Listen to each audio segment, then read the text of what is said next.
Between 2016 and 2018, one man, sometimes posing as a maintenance worker or a health aide, murdered 22 elderly people, mostly residents of luxury senior living facilities.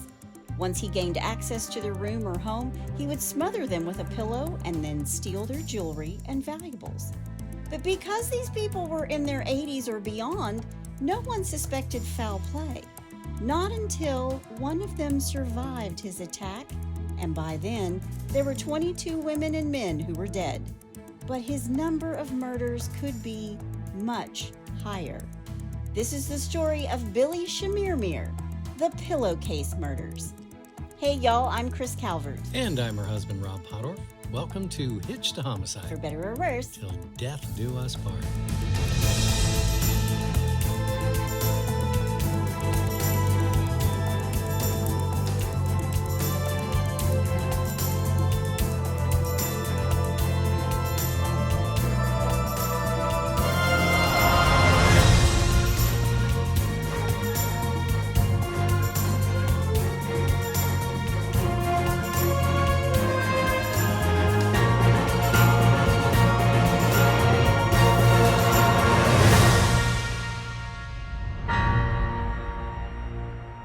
Welcome back, everybody. Yes, welcome. And for our Hausa-speaking friends in northern Nigeria. Okay. Barakarazura, barakarazura, barakarazura. I gotta hand it to you. You don't pick easy ones. I'm running out of places. By any stretch of the imagination. Oh, man.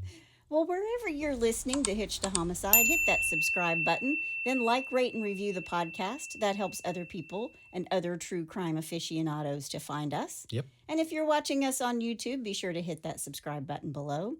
You can find us on Instagram at Hitched to Homicide or on X at H2H_podcast.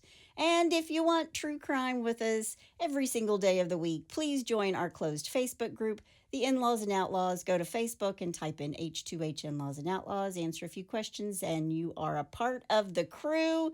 Go join. I post photos and other information in there as well, and it's a good supportive group of true crime folks. And it's all day, every day. We also now have, I feel like I need a little horn. We also now have a Buy Me a Coffee link if you want to send Rob some coffee. Nice. He drinks it every episode. I do. You can find that link in our show notes, and we appreciate anything you want to send our way, including your messages and your emails. Yep. Thank you for being with us each and every week. Yes, I have to have my coffee daily. At least 2 cups. We're always getting ready. I mean, we're just about ready to roll.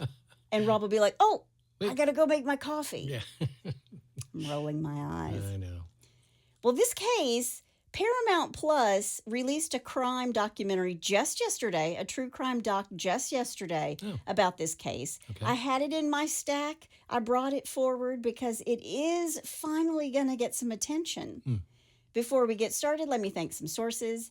NBC, DFW in Dallas-Fort Worth, The Guardian, The Associated Press, Oxygen Channel, KHOU in Houston, The Dallas Morning News, Wikipedia, CBS News, People, Traditions Senior Living, Find a Grave, True Connection Communities, Preston Place Senior Living, Legacy.com, The Texas Observer, People.com, AARP, Medium.com, and, last but certainly not least, SecureOurSeniorsSafety.org. Wow, that was a mouthful. It was a long list of sources this All week. right. Well, you ready? I am. Let's do it. Billy Chemirmir was born on December 8th, 1972 in Eldama Ravine, Baringo County, Kenya. Okay. According to Billy, he was the son of a wealthy farmer, and his mother was the second of his father's 3 wives. He said he had 28 siblings. Wow. I had a hard enough time sharing a sink with just one. I can't imagine 28 siblings getting ready to go in the morning. Yeah, imagine that college bill. Billy said, quote, yeah, I cannot. Billy said, quote, I was brought up in a good family. I didn't have any problems all my life, end quote. That's a lie. Yeah. He claimed that he was well-liked and a good student, and that he started working as a caregiver by caring for his elderly father, who at the time was 100 years old. Wow. It seems he came to the United States in the late 90s when his oldest sister got him and his two siblings to immigrate to America. I also read he came in 2003, but he continued to work as a caregiver alongside another job selling cars, and his family owned several senior living homes in North Texas, specifically McKinney and Allen, Texas. So they were doing okay. Well, I don't know if they're doing okay or not. I don't know how much of it is real, how much of it is a sham. I think that they had people who were home health aides that they sent out. So maybe it's a place where people came and stayed and spent their last days, or maybe they were sending, people out into other people's homes as home health aides. Gotcha. He married in 2004, but his wife filed for divorce 2 years later because he just up and disappears. He just that's like the ultimate ghosting. Did he ghost you? Yeah. But Billy seemed to have a problem drinking and then getting behind the wheel because he slapped with a DUI in 2010 in Addison, Texas, and again in 2011 in Dallas. Then in July of 2012, he's arrested on an assault charge, quote, assault on a female companion, end quote. He got in an argument with his then girlfriend after he came home drunk from a strip club. He punched her, beat her with a pot, and kicked her in the back. Then he grabbed a knife and he began stabbing a nearby love seat. Wow. He hates these cans! He hates these cans. He hates something. Yeah. I mean, it was almost like he wanted to stab her, but Yeah. instead he's stabbing this piece of furniture. He's stabbing this couch. He showed some self-restraint. Yeah, I don't think he has any. Wow. He has fines and short custodial sentences, meaning he went to jail for a bit for his DUIs and his assault charge. Okay. Now, it's not known when Billy went from assault to out-and-out murder, but in 2016, a pattern formed, one that police wouldn't catch on to for 2 whole years. Wow. Why? Because the victims are elderly people.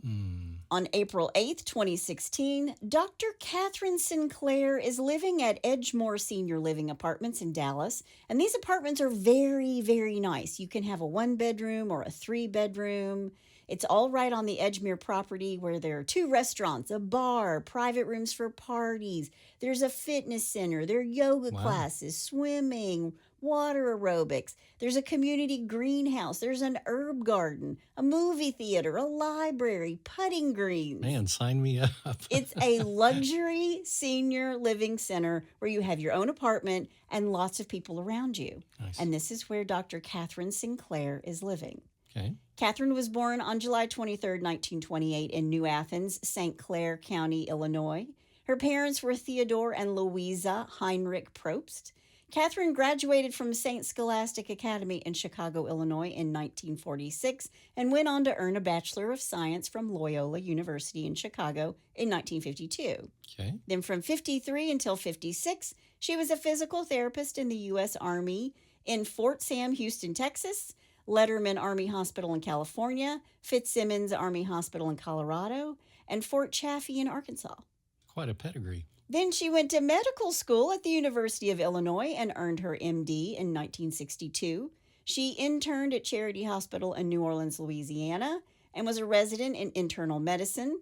Then Dr. Sinclair was a staff physician at East Louisiana State Hospital in Jackson, Louisiana, and was a diplomat on the National Board of Medical Examiners. Man. She married Mitchell Sinclair of McMurray, Pennsylvania, on April 15, 1969, in Clinton, Louisiana, and they were married for almost 34 years. Dr. Sinclair was a nephrology fellow at the Veterans Administration Hospital from 1969 to 1970. Then she was an ER doctor. Then she was on staff at Centerville Clinic Memorial Hospital in Waynesburg. She's a staff physician at Western Center in Canonsburg, Pennsylvania. But after her husband Mitchell passes away on March 28, 2002, she stays in McMurray, Pennsylvania, but she never goes back to practicing medicine after his death, and she retires at the age of 74. Wow. She didn't have children. I don't know where she would have fit them in. Yeah, exactly. This woman is so highly accomplished. Yeah. But by July of 2014, Dr. Sinclair had moved to Dallas and had taken an apartment at Edgemere. Okay. Now, there's not much on the circumstances around Miss Catherine's death, which happened on April 8th, 2016, but she is found dead in her apartment at Edgemere. Her death would be determined natural and what is called an unattended death, meaning she was just by herself. It's sad. And you're going to hear that term a lot today because older people who live alone sometimes die alone, and they call that an unattended death. Gotcha. But also in April of 2016, Billy Chemirmir is spotted on the Edgemere property, and he's confronted by the staff of this community, and he tells them his name is Benjamin Koitaba. He's told to leave, and he's issued a criminal trespass warning. Police come to him, and they're like, "We're not taking you in, but don't come back." Yeah, get out of here. Just a month later, on November 14th, 2016, at Edgemere, 91-year-old Phyllis Payne is found lying in her robe on her bed. It appears she's died peacefully in her sleep. Phyllis Weaver Payne is born on September 28, 1924, to Grace and O.J. Weaver in Fort Worth, Texas. She was a graduate of Texas Christian University, and then she met and married Lawrence Payne. He was the love of her life. These two would be married for 66 years. Wow. In 1959, they settled in Dallas and raised their family, a son, Keith, and a daughter, Lauren. Phyllis was an interior designer. She had her own business, Phyllis Payne Interiors. And she was busy. Lots of organizations. She played bridge. She liked to garden. She liked to travel. But in 2011, Lawrence died, and she didn't want to live in a big house all by herself.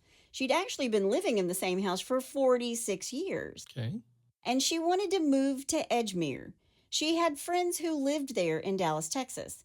Phyllis would host the bridge club at Edgemere, and she had lots of good friends, but Phyllis, like many older women, would hide her jewelry in a coffee can. And according to her daughter, she always had. So when her daughter Lauren is told that her mother has peacefully passed away in her bed at the age of 91, she's shocked. I mean, 91 is certainly a full life, but Phyllis is very vibrant for her age, and Lauren can't wrap her head around it. Right. But Lauren's husband is battling cancer. She's got 3 children as well. So when she goes to her mother's apartment, this is a woman with the weight of the world on her shoulders to begin with. And what she finds is that her mother's jewelry is gone, along with her mom's sterling silver flatware. But she's really distraught over her mother, right? So she's concerned, but she's not dwelling on anything. She asks the people at Edgemere, who was in with her mom and who had access to that room. Right. 2 weeks later, on June 5th, Edgemere resident Phoebe Perry dies. Phoebe Sherwood Perry is born on April 1st, 1922 in Dallas, Texas. She's the widow of Russell Perry. Phoebe was found dead in her apartment on June 5th, 2016. She's 94. Wow. And when she dies, there are no red flags. Right. No foul play is suspected. Yeah. She's 94. Right. And it's an unattended death. Okay. In her lifetime, she helped to build the SPCA of Texas Center in McKinney. Nice. She had a great love for animals. Nice. I thought Scotty would like to hear that. And before anybody emails me and says, "You're just going through these people's lives," yes, I am. Yeah. Because these are innocent people whose lives were taken from them, even though it was at the end of their life. No one seemed to care except for their families. Right. Then on June 18th, 2016, a man is seen creeping around Edgemere, and the staff sees it's the same guy they had to call the police on last month. And when the officers arrive, they get their hands on Billy Chemirmir, and when they search him this time, he did get a warning. Right. They search him, and they find that he had not one, but 2 IDs on him. One under his real name, Billy Chemirmir, and another under his alias name, Benjamin Koitaba. Yeah. He also has 3 outstanding arrest warrants. Really? Yeah. Wow. Sorry, Billy. Yeah. He was charged with criminal trespass and providing officers with a false name, And following this arrest, he's sentenced to 70 days in the county jail. Okay. But he is released on good behavior after just 12 days. 12 days. He's released on June 30th. And now it's time for Billy to keep his butt out of Edgemere, right? They've made him twice. They know who he is. They're kind of already on the lookout for him. Right. Now, mind you, they have no idea that he's got anything to do with the deaths at Edgemere. And why would they? They just think it's, sort of a group of their people who are dying back to back to back. Sure.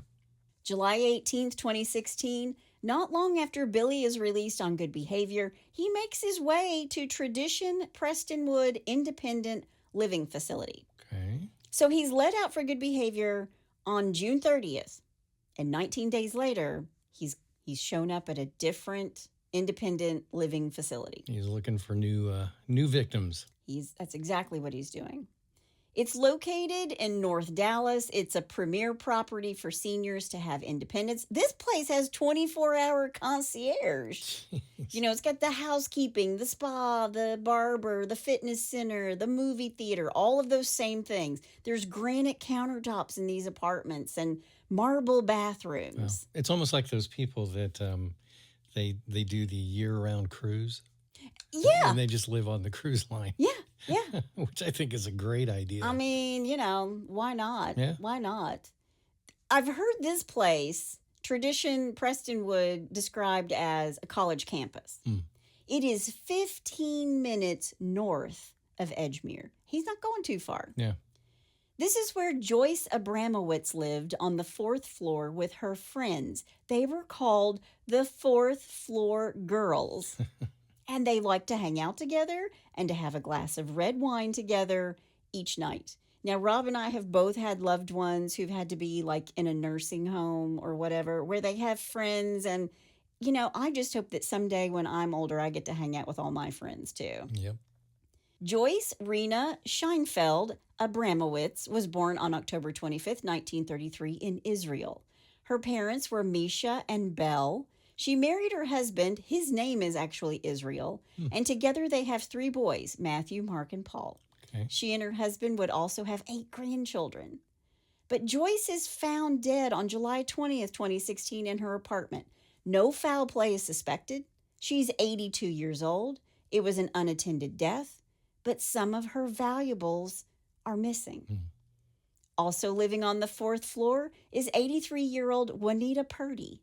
Juanita and her 3rd husband, both of her first and second husbands died of cancer, they moved together to Tradition Prestonwood in 2015 when it opened for the very first time. Okay. And when her 3rd husband passed away, she moved into a smaller unit and onto the 4th floor. And every day, Juanita would get the newspaper delivered to her front door. She would read it. She would have a hot cup of tea. She would eat some cereal for breakfast. And then she would go to her exercise class. Now, it's Friday night, July 30th, just 12 days after Joyce is found dead, and Juanita's out to dinner with her friends. The next night, July 31st, is a special 7-course dinner at Tradition Prestonwood. Wow. And she's looking forward to this dinner very much. She's told the people the night before how much she's looking forward to this dinner. Mm-hmm. But when she doesn't show up that Saturday night, her friends are worried, and they call the staff to do a wellness check. And this is when the staff finds Juanita dead in her bed in her room. It's an unattended death. Now, before Juanita's daughter Diane can get to Tradition Prestonwood, they move her mother's body, but they tell her that her mom died in bed in her sleep. But Diane, the daughter, is looking around her mother's apartment, and nothing looks right. I mean, it looks hinky. Okay. Her mother always took her rings off at night before going to bed, and she put them in a little crystal heart next to the sink. I mean, we all have our routines. Right. And, when you're in your 80s and 90s, you're pretty stuck with them. Sure. I'm in my 50s, and I'm kind of stuck with my routine. You and me both. But the jewelry is gone. And when the staff tells her that she died in her sleep, probably a stroke or a heart attack, she tells them, well, that's not so, because her newspaper is on the counter, unread, and her teacup is full, but it's cold. So she was up that Saturday morning. And the staff and the EMS say, well, maybe she felt bad, so she just laid down, and that's when she passed away. And Juanita's daughter is like, this just doesn't sit right with me. Yeah. Because on top of all of that, $27,000 worth of her mother's jewelry is gone. $27,000 worth of jewelry. Wow. Days later, 83-year-old Leah Corkin, who is also a fourth-floor girl, she tells her daughter, Mary Jo, MJ Jennings, quote, they're dropping like flies, end quote. Leah Alice Corkin was born on August 13th, 1933 in Rock Island, Illinois. She married John Daniel Corkin, who was in the Navy. They lived in Mexico, Brazil, London, and Sun City Center, Florida. They had 3 children, Lisa, Matthew, and Mary Jo, who goes by MJ. Leah loved her family. She loved volunteering for the USO. She's a golfer. But when her husband died in 2009, they'd been married for 55 years, and she moved to Dallas to be near her daughter, Mary Jo, and her husband. Okay. Leah was a huge football fan. She was a fan of the same NFL team I'm a fan of. The Green Bay Packers. The Green Bay Packers. Leah and her daughter, MJ, had this routine. MJ would wake up, get her coffee, then call her mom between 9 and 9:30. Her sister Lisa would call late in the afternoon to check on their mom. They sort of tag teamed, checking in on mom. And on August 19th, Leah and MJ speak during their normal 9 to 9:30 a.m. call. But by lunchtime, when the oldest daughter calls, Leah can't be found. And they know her schedule for that day. She was getting her hair done at noon. Right. Her daughters start leaving messages for their mother on the machine. They're worried. So they call the staff at Tradition, and they ask them, will you just go check on mom, check on our mother. Yeah. The staff knocks on her door, and when she doesn't answer, they let themselves in, and they find Leah face down on the floor. And when MJ, her daughter, hears that her mom is unresponsive, she rushes to Tradition, and they have a sheet over her mother's body, and they wouldn't allow her to see her mom. Why? They made her wait until the police came. And when they take off this sheet, MJ notices right away her mother's wedding ring was missing, a ring that she never took off. And the walker that she used was on the other side of the kitchen. And her freshly styled hair was a mess. And there were makeup smudges on her pillowcase. And they tell MJ that her mother just probably had a stroke. That's what they're saying to her. And just like the 2 previous deaths, nothing about her mother's death seems right. It doesn't sit right with her. And she wants to know, where are my mother's rings? She never took them off. Right. And the police deem her death from natural causes an unattended death, even though she's the 3rd death in 2 months where the families think it's not right. That this death didn't add up.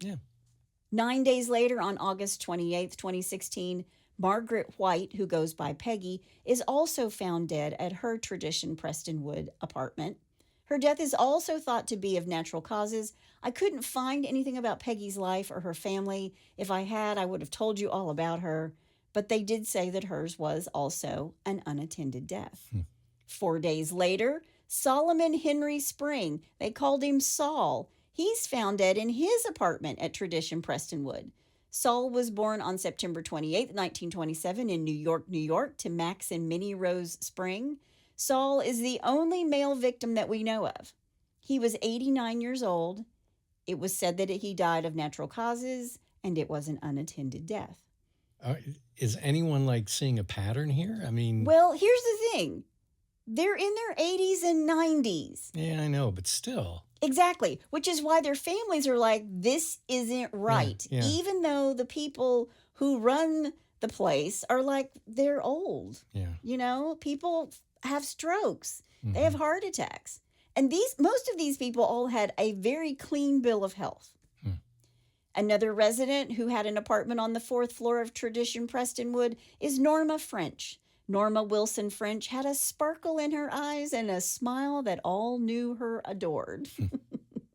She was a native of Galveston, Texas, and she's born on August 14th, 1931, to Charles and Rosalie Wilson. She graduated from Ball High School and then attended the University of Texas in Austin, where she was a member of the Kappa Alpha Theta sorority. and received a degree in elementary education. Norma was a school teacher. I love teachers. Yeah. Love teachers. If you're a teacher out there, hats off to you. And her name was Norma. And her name was Norma, just like Rob's mom. Norma Jean. Norma Jean. But this Norma's a school teacher, but she loved being a wife and mother. After college, she dedicated her life to her husband, R.L., and her children, Steve, Laurie, Mike, and her youngest daughter, Ellen, who lived in Indianapolis. And her husband, R.L., died of melanoma in 2006. And Norma actually lived in the house where they raised their children for another few years. But by 2014, she's moved to Tradition Prestonwood and onto the 4th floor with the party girls. Norma loves living at Tradition Prestonwood. She's still driving. She's going to Bible study twice a week. Good for her. Yeah, I want to be driving when I'm 90. I don't know if everybody else wants me to be driving when I'm 90. My point is this. This is an active woman who's still got a very full life. Yeah.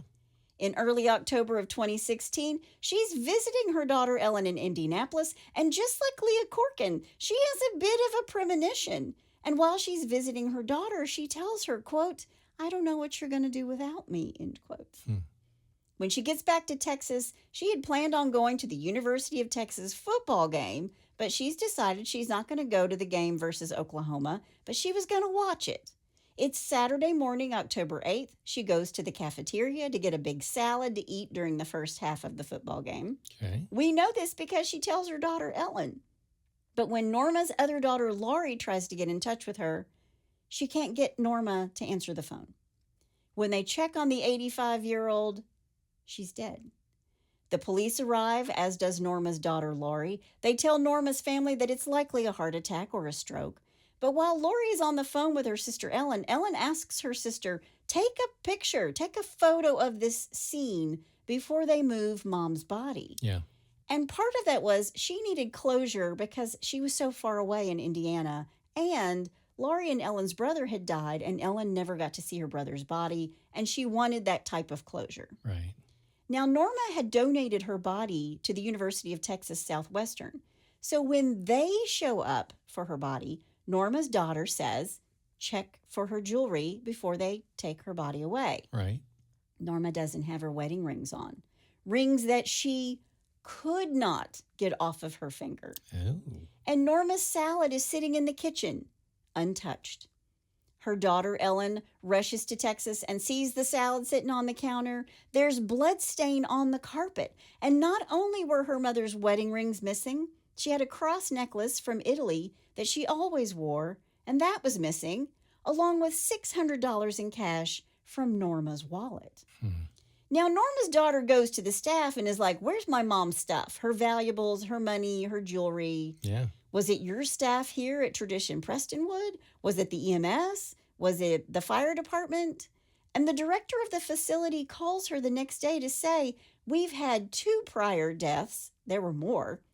But she admits to 2 prior deaths and thefts. Wow. So they reported to the police that it was the paramedics or the firemen who had stolen Norma's jewelry and her money. On October 15th, there's a service held at Tradition Prestonwood for Norma, and while the service is happening, the EMS show up because there has been another unattended death. Good grief. 87-year-old Glenna Day tells her daughter Cheryl that, quote, people are dying all around me, end quote.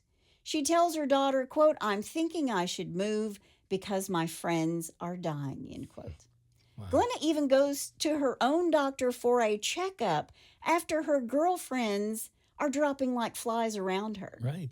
Glenna Jewel Island was born on April 22nd, 1929 in Tulia, Texas. She grew up on a dairy farm, and she graduated from high school and then went on to secretarial school, going to work for Midas International. She meets and marries J. Burt Day and has 2 children, Cheryl and Gregory.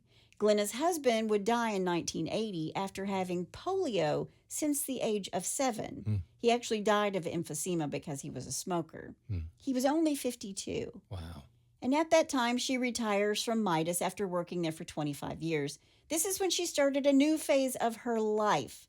She started snow skiing, scuba diving, mountain biking, and traveling the world. Wow. She biked and skied and experienced life all over the world. She never met a stranger. Glenna is also a very skilled painter. She's very creative. She loved to sew. She loved to make things. She is also still driving at the age of 87 years young. Mm-hmm. There's actually a story where she even took an employee of Tradition Prestonwood to the hospital in the middle of the night. Wow. And she stayed all night at the hospital with that person and then took them home the next morning. Wow. Good for her. These are salt of the earth, good people, good women. Yeah. Just the day before, on October 14th, Glenna had been to a dance. She even drove her friends to the dance with her. And the next morning, she wakes up early because with her artesian skills as a painter, she's going to mend a canvas for a friend and then match the colors behind it. There's a hole in the canvas. Wow. So she's put canvas behind it and she's matching the colors. She's painting this. So she's even doing restoration. Yeah. That's crazy. She's 87. Wow. At 11 a.m. on Saturday, October 15th, she speaks with her daughter Cheryl and they make plans to go on a lunch date where Glenna is so busy she has to try to work her daughter into her schedule. I'll pencil you in. I know. I hope that's me. But Glenna doesn't show for dinner on Saturday night when she's supposed to, and she's missing again for breakfast on Sunday, October 16th, before church. And her friend calls her apartment, but Glenna isn't answering, so she goes to the front desk and asks them to please check on her. Mm-hmm. They find Glenna dead in her room. It looked like she'd finished the painting for her friend and then laid down on her bed for a nap, passing away peacefully. It's an unattended death. Right. But the scene was all wrong, according to Glenna's daughter, Cheryl.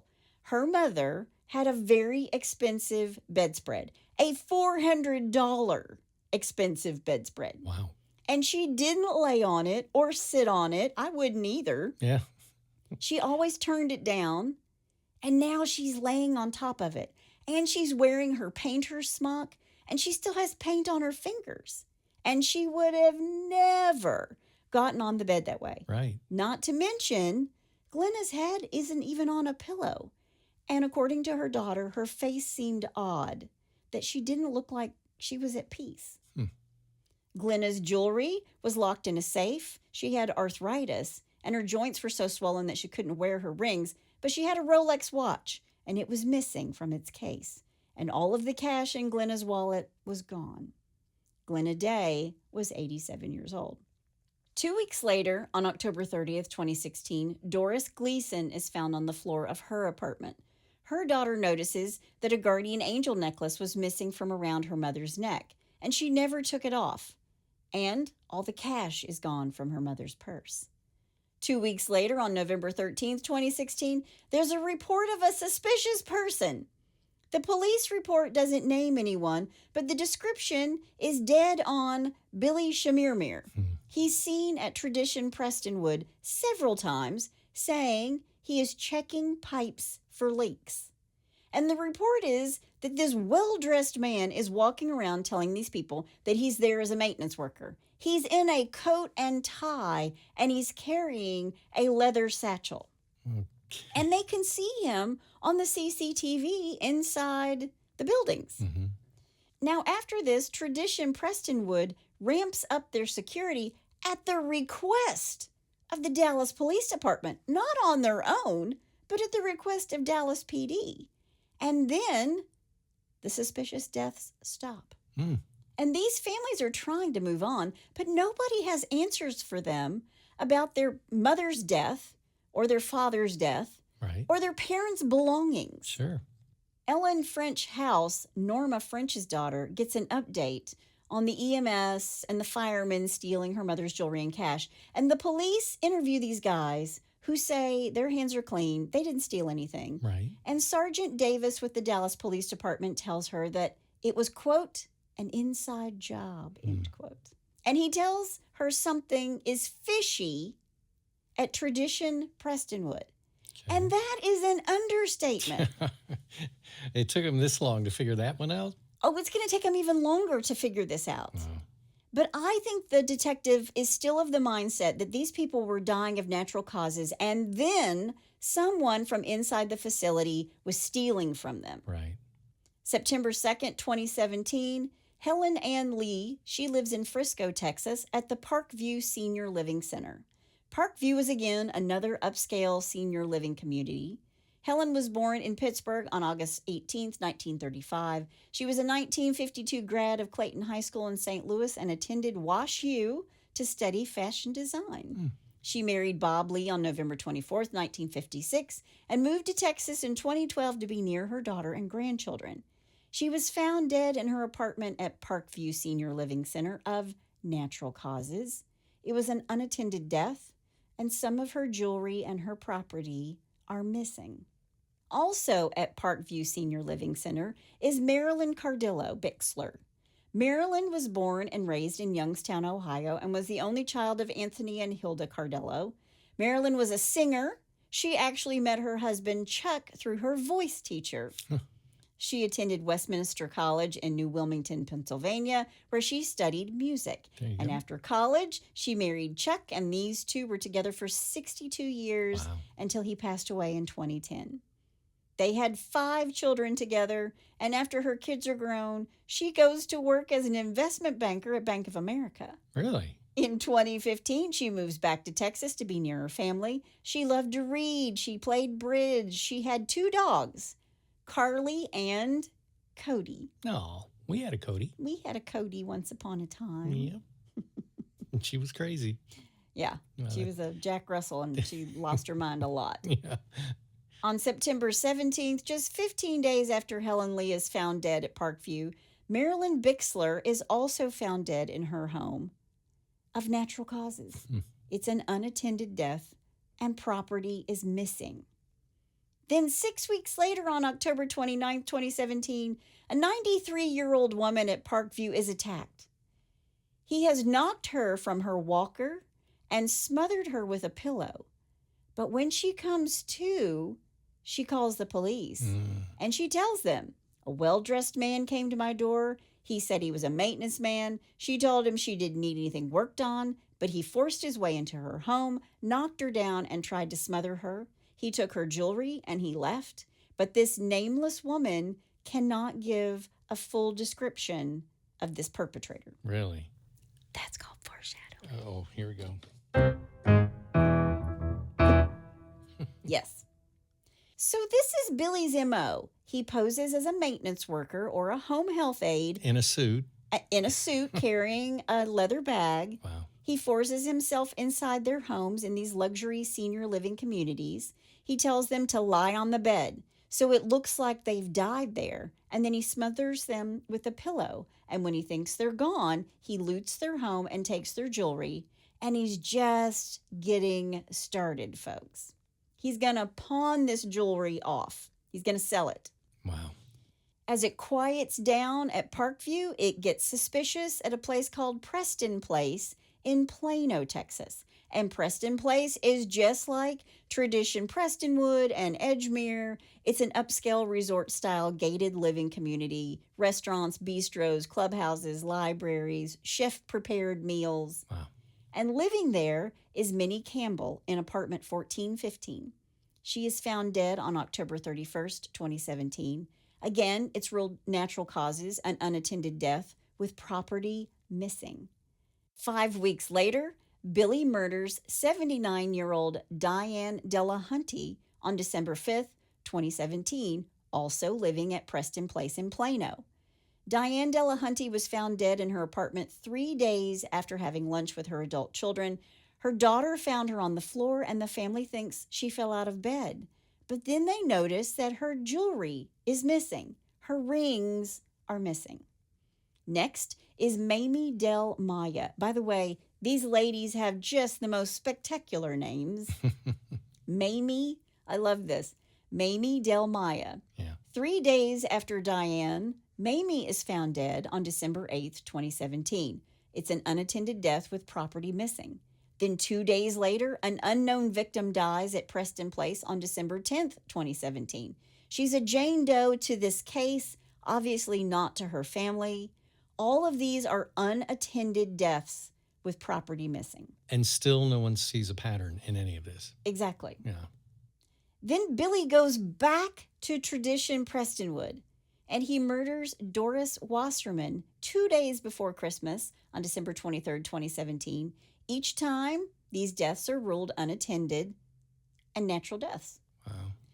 Now, in October of 2016, a couple by the name of Carolyn and Jack McPhee are in need of home health care.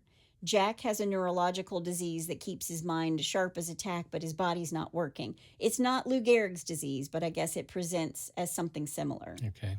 But their regular home health aide is no longer working with them, and the agency, which is called Griswold, sets up the placement of a fill-in for a home health care aide. His name is Benjamin Koyabata, Oh, man. a.k.a. Billy Chemirmir. Wow. He wasn't like the other aides that came to the house. He was a loner. He kept to himself. He didn't really speak with the family. And remember, this guy isn't a licensed home health aide that I can find anywhere. Right. He just thinks he knows how to take care of people because he took care of his dad when he was 100, I suppose. Well, he's taking care of people, but not in a good way. Not in a good way. Yeah. Exactly. And if, my mother was in hospice and we had some amazing people who were with her. We had care with her 24/7. Yeah. And these women, they came in shifts and they were like our family. Yeah. And what they are saying about this is that Billy, his son, is saying that Billy wasn't around anybody, kept to himself, didn't talk to anybody. Yeah, and that surprises anyone. Yeah. But he's there for Jack Nelson. But his wife is Carolyn Nelson. Carolyn Nelson was born on December 1st, 1936 in Spokane, Washington to Carl and Hazel Nelson. Okay. She attended Chelan Falls High School in Washington State. She graduated there in 1958. And Carolyn went on to Washington State University, where she was a member of Gamma Phi Beta, and she earned her degree in education. While at Wazoo, she met and married her husband, Jack. And they're both big fans of Washington State University sports. Okay. Later, Carolyn returns to school to work on her master's degree in adult and continuing education at Texas Women's University. She has 2 boys, Scott and Robert, but Carolyn needs help with her husband. She just can't take care of him on her own. She's 82. She's a spry 82, Right. but she's still 82. Sure. On December 31st, 2017, Carolyn doesn't show up for church, Preston Hollow United Methodist Church in Dallas. It's a community that she's very ingrained in, and she doesn't show up for church, and then she doesn't show up at her son Scott's house either. She was supposed to go over and watch the Cowboys game with them. And Scott looks at his cell phone, and her cell phone says that her location is at her house. She's home. Okay. Scott goes to his parents' home and finds his mother face down in the bedroom, an arm over her eyes and her eyeglasses askew. There are bloodstains on the door handle in the bedroom and on her glasses. But the police come and say, well, there's no trauma. And they believe that she had a nosebleed, that she died of an aneurysm, and she probably had a nosebleed because of that. Wow. Even though there are bloody tissues in the bathroom, not where they find the body. Right. And police are like, end of story. She's 82. This Yeah. kind of thing happens. Yep. Days later, Scott realizes that his mother's jewelry is gone. Her wedding ring is missing. Right. And police tell him, well, there wasn't an indentation on her finger, so she wasn't wearing it that day. What? Oh, man. But another diamond ring is missing from Carolyn's belongings, along with her coat. Her, black puffy coat is missing. And when he brings this up to the police, they tell him, well, old people hide their valuables all the time. But Scott is thinking the same thing the other daughters have said, that the EMS or the police or the firemen have stolen my mom's stuff. Yeah. Now, by the time 2018 rolls around, January 2018, Benjamin has moved on. Billy Chemirmir, meaning Billy Chemirmir, has moved on. Right. And Carolyn's husband, Jack, has passed away. He passed away in April of 2017. But it's not until then, when their son Scott is cleaning out his parents' home, Okay. of all of the items that he keeps, of all the records they have, Right. the one thing he keeps is the home health care people, Griswold, that's the placement agency. And the name on the list is Benjamin Koy Tabata. Yeah. a.k.a. Billy Chemirmir. Billy, yeah. Okay. Now, while Carolyn's family's sorting through her things, Rosemary Curtis, another woman living in a private home, is also found dead. Rosemary's husband, Dave, had died on June 27, 2017, at home. They had, I believe, 5 grown children. And according to Dave's obit, he was terminally ill. And I'm gathering from this is how Billy Chemirmir came to know Rosemary and where she lived. Rosemary will be found dead in her home on January 19th, 2018, 6 months after her husband passes away. It's an unattended death, of course, and her property is missing. Then 2 weeks later, on January 31st, 2018, 88-year-old Mary Sue Brooks is found dead in Custer Trail condominiums in Richardson, Texas, just down the road from Plano. Mary Sue Mason was born on April 18th, 1930 in Oklahoma City, Oklahoma. Her parents were William and Edna Hughes Mason. She married Quentin Thomas Brooks. You know, I've never known a Quentin other than Quentin Tarantino. Yeah. And that caught my eye. But she married Quentin. Well, there was one other Quint, and I'm sure his name was Quentin. Who? Jaws. That's right. Yeah. That's right.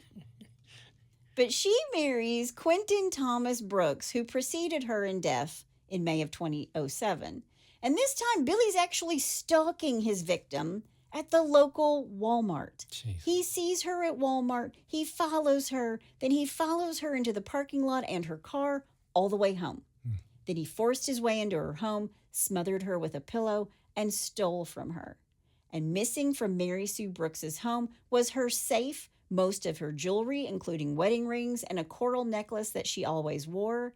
But one thing police noticed when they were called by Mary Sue's grandson, there were Walmart bags that had not been unpacked. Mary Sue was alive at Walmart at 11:51 on January 30th. Right. They can see her on surveillance video. Right. And then they found her dead with the groceries still out and her possessions missing. But police initially say she died of natural causes. Really? Oh, my gosh. Really? I want to know what detective school they went to. Well, and I want you to know this. The Dallas area police have 750 unattended deaths a year, approximately. Yeah. How many of them belong to Billy Chemirmir? Yeah. How many of them is he a part of? I'm sure there was a lot. On March 4th, 2018, 80-year-old Martha Williams is living in the Preston Place retirement community. This is the same place where he murdered Minnie Campbell, Diane Delahunty, and Mamie Del Maya. Martha Williams' daughter would find her. Her mother's wedding ring was missing, and there was an odd stain on her mother's pillow. But Martha's silver is also gone as well. Candlesticks and serving platters, all gone. Okay. Martha went to SMU, where she was a tri-delt, and after meeting her husband on a blind date, she married the love of her life, Frank Williams Jr. Frank's sister actually set them up on a blind date. Okay. They marry on November 28th, 1958 in San Antonio and were married for 42 years until Frank passed away in 2001. Martha was a teacher in the late 50s and early 60s, teaching science in the classroom and on public television. She loved art and design, and Martha and Frank had 2 daughters, Lindsay and Holland. When Martha is found by her daughter, the authorities rule it as natural causes, an unattended death. Martha was 80 years old. Now, just days later, on March 9th, Miriam Nelson is found dead in her apartment at Preston Place. Okay. He seems to, kill in the same spot and then move on. Yeah. And then maybe go back. Yeah. And then he's trying to, mix it up a little bit. Miriam Smith, who goes by Nellie, is born on May 9th, 1936, to the Reverend Roy and Letitia Huey Smith in Waco, Texas. Okay. She goes to Waco High School and then Decatur Baptist College. She could play the piano by ear, and she sang in a trio growing up in her father's church.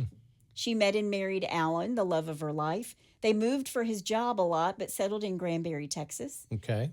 She had 2 children, David and Karen. Her husband passed away in 2015. He was a vet and worked for the USDA. Okay.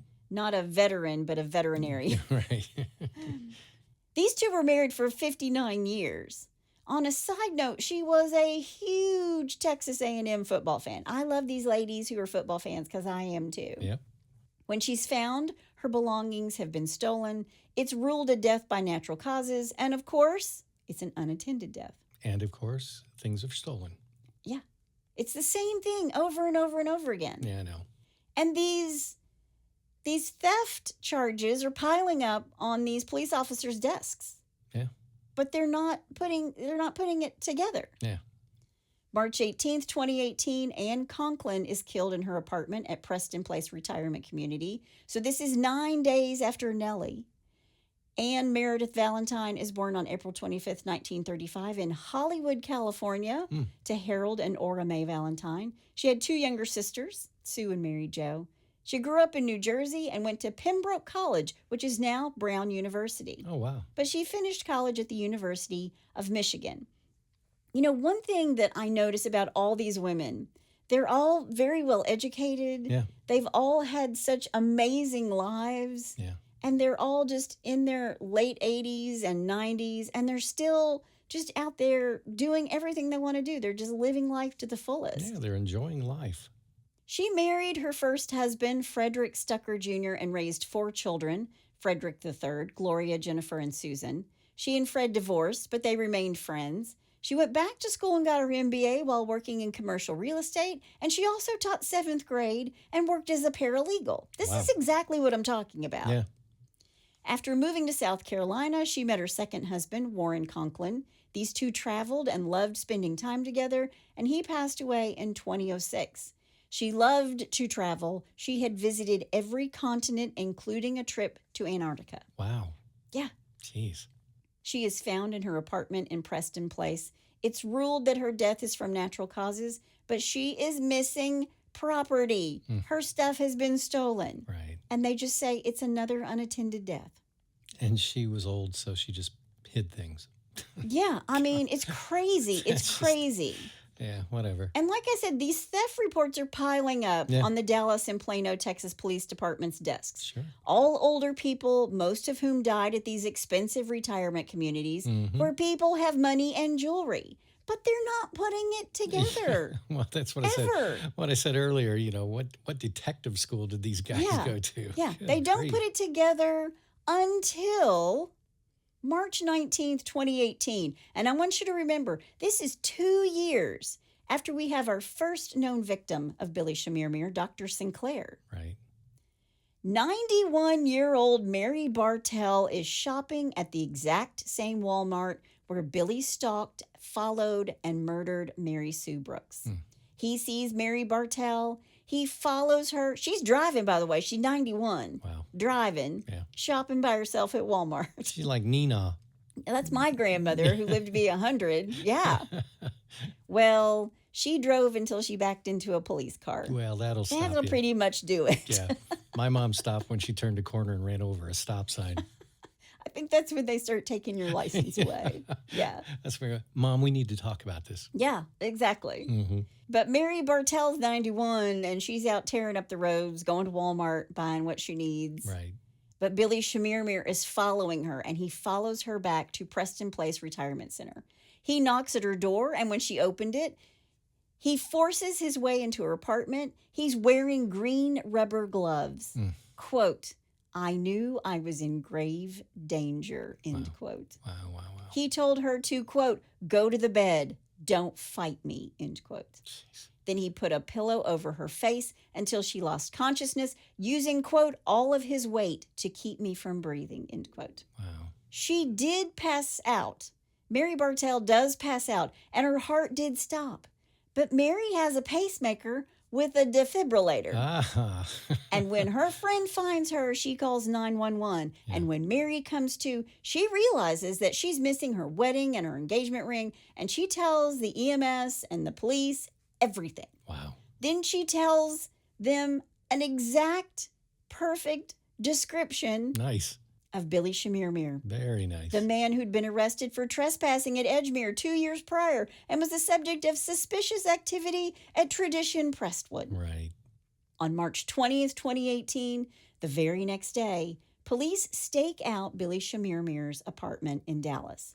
All they need is to see him because they've run his name through the system and this dude has outstanding warrants. Right. Now, nowhere could I find the nature of these outstanding warrants, but they're going to pick him up and bring him in no matter what. Okay.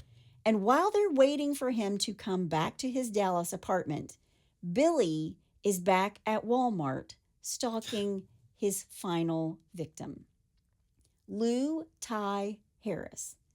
She's originally from Vietnam.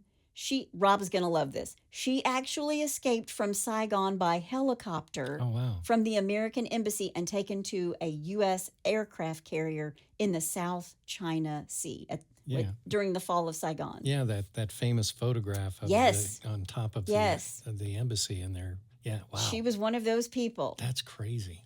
Her family settles in Dallas. And one of the things Lou loved to do was to give out $2 bills. My grandmother loved to do this too. I haven't seen a $2 bill in I don't know how long, but she would go to the bank and get stacks of them. Really? And she loved to give out $2 bills to people. That's great.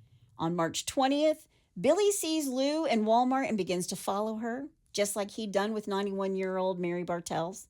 Store surveillance shows him checking out near her and following her out to the parking lot, where he follows her car all the way to her home in his silver Nissan. This is around 4:30 p.m. Right. He follows her all the way to her home in Dallas. When he arrives back at his apartment around 6 p.m., police watch him toss a red jewelry box into the apartment dumpster where he lives. He gets back into his car, and then the police are on him. They walk up to him, they stop him. In the front seat of his car is a clear Ziploc bag completely full of jewelry. Oh, man. And a set of keys. They were to Lou Tai Harris's front door. Wow. They dig this red jewelry box out of the dumpster, and they find on the box the name, Lou Tai Harris. And they get on the horn and they alert Dallas police, who rush to her house. The door to her home is locked. They forcibly enter and they find her dead in the bedroom. A pillow by her side and pink lipstick smeared on the pillowcase and across her mouth. Wow. Her son would ID the jewelry box, and the set of keys in Billy's car were a match to the locks on Lou's front door. Right. They arrest him on his outstanding warrants. And they start questioning him, and he says nothing other than, quote, "I am not a killer," end quote. Later, he will tell the Dallas Morning News, quote, "I'm not at all what they're saying I am. I'm a very innocent person. I was not brought up that way," end quote. Even though I had jewelry on me and the keys. Deny. Yeah, whatever. But it's finally at this point that the police in Dallas and Plano are realizing, holy shit, we have literally hundreds of unattended deaths and piles of police reports about stolen property with some of these people. And they realize, this is a serial killer. Yeah. We have a serial killer on our hands. Right. And the only way to see how deep it went was to go public. Yep. So they tell the public, this is what has happened. And all of these people who've lost their parents and things were missing, the wheels start turning. Yeah. Now, Billy is indicted and held on a $1 million bond for capital murder and attempted murder for Lou and for Mary Bartell, who positively IDs him. He's the one. Right. When police get into the thick of it, they realize they have over 750 elderly female cases of unattended deaths, and Billy had been posing as a home health worker for years. And there's all these families who've said that their mother's things were missing. Their mother's property was gone. Right. The family of Dr. Catherine Sinclair comes forward. Her nieces and nephews think she's a victim of Billy, and they contact an attorney, Trey Crawford. Okay. He meets with Catherine's family back in 2016 when she's murdered, and they know Billy was her killer based on the evidence of Mary Bartell and Lou Tai Harris. Dr. Sinclair's whole safe was missing from her room in Edgemere, and she'd been out to dinner with her family the night before and was in perfect health. Right. Now, there are hundreds of elderly women dying by themselves, and a great number of them were missing their jewelry. So on March 23rd, 2018, police make public the incidents at Edgemere, and tradition Prestonwood, and that there are at least 750 potential deaths, but are they all linked to Billy Chemirmir? And according to Plano Police, Chief Gregory Russian, quote, Chemirmir uses healthcare experience to his advantage, targeting and exploiting seniors, some of the most vulnerable people in our community. This is terribly disturbing, end quote. Right. Well, that is about a little too little, too late. Yep. Police start working from 2018 backward. And Trey Crawford starts putting the timeline together and calling families and doing research. And this leads to more and more victims. And these relatives are realizing exactly what happened. Right. Scott McPhee, whose mother Carolyn was murdered in her own home after Billy'd been the replacement home health aide for his father. Yeah. He opens the Dallas Morning News and sees that Billy was arrested. Yeah. He calls police and says his name wasn't just Billy Chemirmir, but Benjamin Coy Tabata, or whatever the hell he called himself. Right. And he knows this because he kept the information on the placement agency. He's got papers with this guy's name on it. Exactly, yeah. On April 13th, 2018, police show Scott photos of jewelry. It's his mother's jewelry. Wow. And this is when he realizes there was a serial killer in my parents' home every day for 3 months. Jeez. And how many other people haven't come forward who had Billy in their home? Right. I mean, who could say if he had anything to do with their loved one's death? Right. Police call Lauren Adair and tell her that her mother, Phyllis Payne, was a victim of Billy's in 2016. And as the attorney Trey Crawford uncovers more and more, he starts calling the families. He called Mary Jo Jennings about her mother, Leah Corkin, who was murdered on December 12, 2018. Cheryl Kerr's mom, Glenna Day. Police call her and tell her that her mom's death wasn't, quote, a natural death. And I'm sure she's like, yeah. I know. Duh. Ellen House French learns that her mother, Norma French, was a victim of Billy Chemirmir because her sister had a friend who was a neighbor to another one of Billy's victims. This is how these people are figuring it out. These people are doing it on their own. 7 degrees of Billy. 7 degrees of Billy. Yeah. Diana Tannery learns about her mother's death, Juanita Purdy, from a probate attorney. So the police aren't doing a very good job. Well, they haven't done a very good job from the beginning. Yeah, and they're not even, I think they're so overwhelmed, they're not following up and saying, look, you know, we messed up. Right. So these poor families are finding out they were, A, right all along, Sure. and B, are getting their information from places other than the police contacting them. Yep. Well, I'd be pissed. They are. Man. On May 15th, 2019, Billy Chemirmir is indicted on 11 capital murder charges, but there's so many more victims. The families finally get together and meet with each other at Ellen French's home. They start Googling cases, and they find out about Doris Gleason, and they find her daughter on Facebook. And Ellen calls her to say, quote, I think both of our moms suffered the same fate, end quote. Wow. Then on June 25th, 2019, a lawsuit alleges that an additional 6 victims at the Tradition Prestonwood are connected to Billy. And it also claims that the Tradition Prestonwood failed to provide adequate security for its residents. Yeah. The complex has denied those claims. Of course they would. On July 23rd, 2019, the Dallas DA's office say, we're going to be seeking the death penalty in the case of Lou Ty Harris. Then in February of 2020, another lawsuit is filed by the families who lost loved ones at Preston Place, saying they failed to provide adequate security for their residents. Sure. And also in February of 2020, Billy Chemirmir is indicted on 2 additional capital murder charges in the deaths of Lee Corkin and Juanita Purdy. December 8th, 2020, he's indicted on 3 more capital murder charges in the deaths of Joyce Abramowitz, Margaret Peggy White, and Doris Wasserman. Now remember, this is all happening in 2020 when the pandemic is happening. Sure. So things were moving super slow. Right. But on December 29th of 2020, he's indicted on capital murder in the death of Glenna Day. Now, Billy's trial for the murder of Lou Ty Harris is set for February 7th, 2020. Obviously, it's delayed until April 5th of 2021. And in May of 2021, the Dallas DA's office say, we're not going to be seeking the death penalty. Really? I think they just want to get him. Yeah. And they don't want anybody hung up on the death penalty. Okay. Then they finally head to court on November 15th, 2021. Billy's attorney says that all the evidence against Billy in the death of Lou Ty Harris is circumstantial. Circumstantial. Oh, yeah. It was circumstantial that all that jewelry was in this front seat and that they saw him throw away the box. Yes, and he's got the box. Yeah. And he had the keys. And they have video surveillance of him following her at Walmart. Oh my gosh. Yeah. Yeah. Well, you know what? As far as a defense attorney, if that's all you got, I guess that's all you can go after. Well, hang on to your panties. Yeah, okay, hanging. The prosecution says it's a case of stalking, smothering, and stealing. Right. By the way, when Billy is charged with murder, the first time, he never asks whose murder they're charging him with. Oh, really? I mean, there's so many Yeah. in his head, I'm sure. Yeah. Why ask? Right.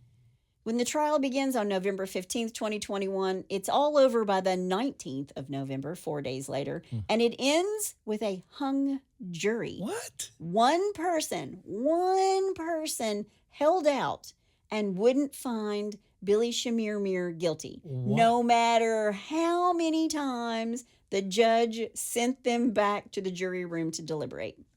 I want to know what this person was thinking. Yeah, well, the families are devastated. Oh, my gosh. But they retry Billy again for the death of Lou Ty Harris. One more time. Right. Once more with feeling, right? Yeah. On April 25th, 2022. Okay. Now, by this time, the star witness, Mary Bartell, has passed away. But they played her taped testimony from the first trial, and 3 days later, Billy's found guilty. This time, the jury only took 45 minutes. Yeah. He was sentenced to life in prison without the possibility of parole. Good.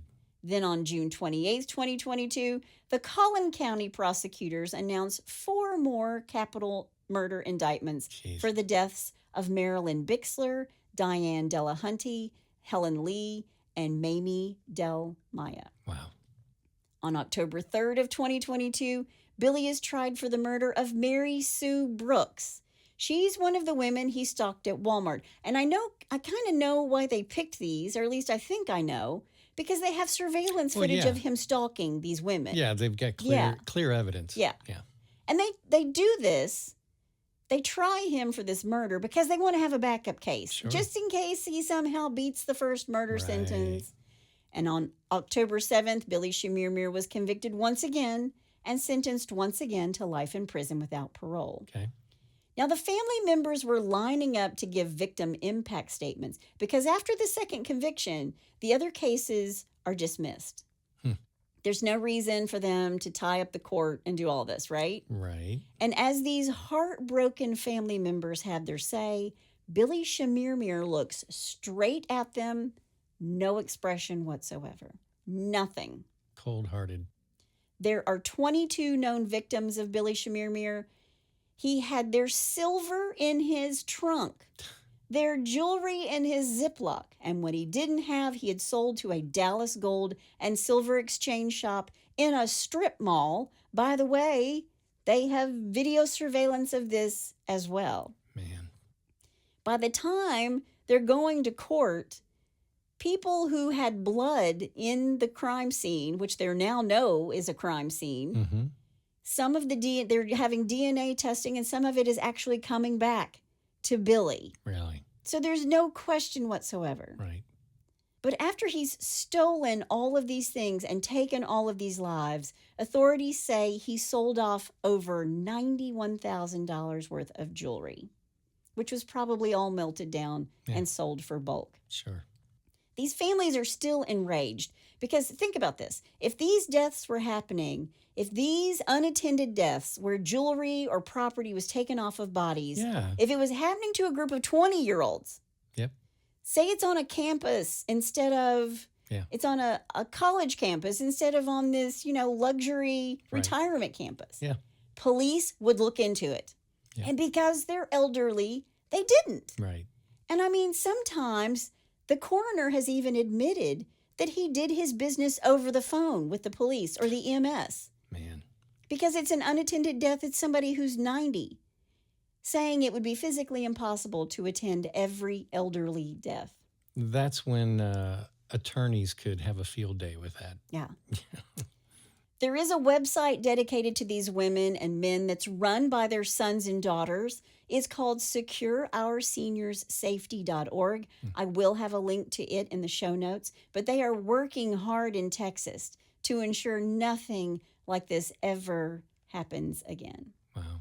As for Billy, he went to the Caulfield United Tennessee Colony in Anderson County, Texas. And on September 19th, 2023, not even a year ago, Billy Chemirmir was murdered by his cellmate, Wyatt Busby, after an argument. Wow. Wyatt beat Billy to death and stabbed him with a pen, like a writing pen. He dragged him through an open door of their cell and into a hallway where he beat him to death while others watched. Wow, didn't see that one coming. Billy laid in the hallway a good 20 minutes before anyone was notified. Well, it's too bad. Apparently, Billy had said something derogatory and sexual about Wyatt's children. Wyatt Busby was serving a 50-year sentence for stabbing a Houston man. Wow. So Billy Chemirmir could handle a little old lady, but not Wyatt. Yeah. And honestly, Mr. Wyatt Busby did to Billy what so many family members probably wished they could have done to him themselves. Exactly. The daughter of Doris Gleason said, quote, "My mother died in fear. This man did not have a peaceful passing. There's some relief in the feeling that he didn't get off easily," end quote. And to that I say, hear, hear. It's a fitting end for a man such as Billy. Yep. But here's the important thing to note. No one really knows how many people he murdered. They were all elderly, unattended deaths. How many did he stalk and kill from Walmart? How many inside their own home while he's working as a home health aide? Right. How many other retirement communities did he hit? I mean, he's gone now, and I feel so bad for these families. And again, it's not a serial killer in a college town. That gets press. But I wanted these people to have their story told. And that's why I did this case. Right. But that is the story of Billy Chemirmir. And that's all I have to say about that.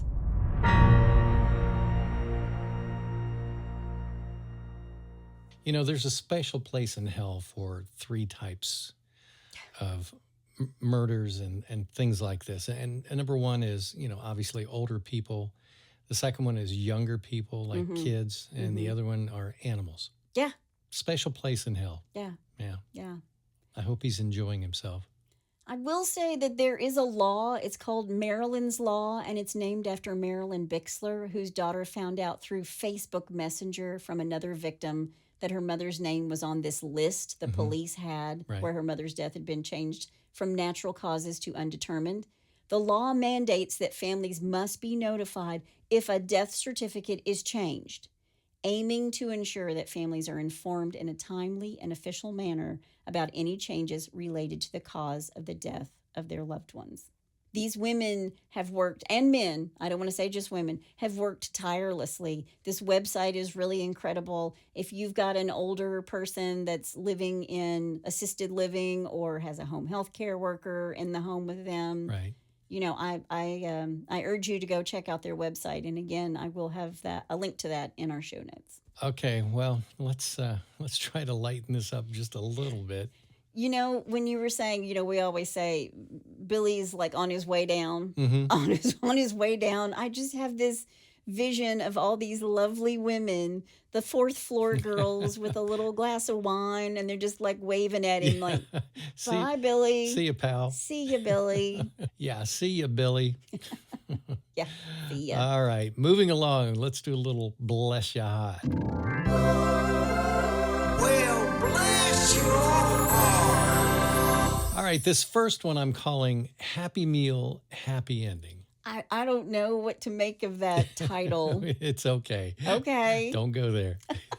Everybody else was I going know. there. A woman working at a McDonald's got a surprise when her stolen SUV pulled up in the drive-thru. You're kidding. Yeah. Okay. The victim, Virginia Maiden. right? Okay. She reported the 1995 Toyota 4Runner was stolen, then went to her job.